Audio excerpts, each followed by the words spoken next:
प्रिय भक्तजनों, ले चलते हैं आपको मोहिनी एकादशी व्रत कथा की ओर। वैशाख मास के शुक्ल पक्ष की एकादशी को मोहिनी एकादशी कहा जाता है। यह व्रत भगवान विष्णु को समर्पित होता है और इसे करने से पापों का नाश होता है, मोक्ष की प्राप्ति होती है। मोहिनी एकादशी व्रत कथा। पुराने समय में सरस्वती नदी के तट पर भद्रावती नाम की एक सुंदर नगरी थी। वहाँ धृष्टबुद्धि नाम का एक राजा राज्य करता था।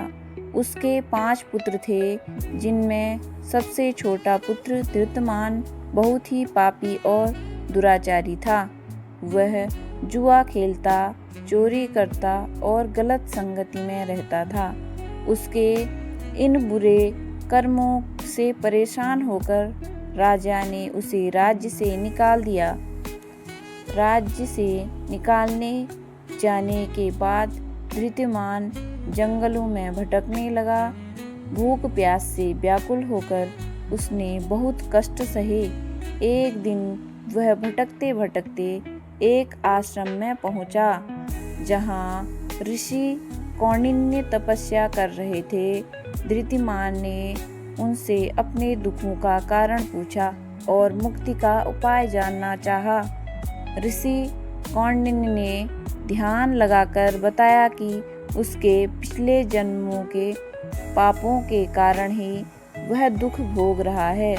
उन्होंने उसे वैशाख मास के शुक्ल पक्ष की एकादशी यानी मोहिनी एकादशी का व्रत करने की सलाह दी। धृतिमान ने पूरी श्रद्धा और नियम से मोहिनी एकादशी का व्रत किया।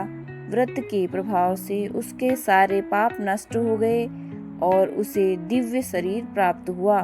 अंत में वह भगवान विष्णु के धाम को प्राप्त हुआ। इस मोहिनी व्रत को करने का महत्व। मोहिनी एकादशी का व्रत करने से पापों का नाश होता है, मन शुद्ध होता है और व्यक्ति को मोक्ष की प्राप्ति होती है। यह व्रत भगवान विष्णु को प्रसन्न करने वाला है, जीवन में सुख समृद्धि लाने वाला है और मन को शांत करने वाला है। मोहिनी एकादशी व्रत की विधि संक्षेप में। नंबर 1, एक दिन पहले सात्विक भोजन करें। नंबर 2, एकादशी के दिन सुबह स्नान कर भगवान विष्णु की पूजा करें। नंबर 3, व्रत रखें, फलाहार या निर्जला। नंबर 4, विष्णु मंत्र और कथा का पाठ करें। नंबर 5, द्वादशी के दिन व्रत का पारायण करें। अतः भक्तजनों, विष्णु भगवान आपके जीवन में सुख समृद्धि प्रदान करे।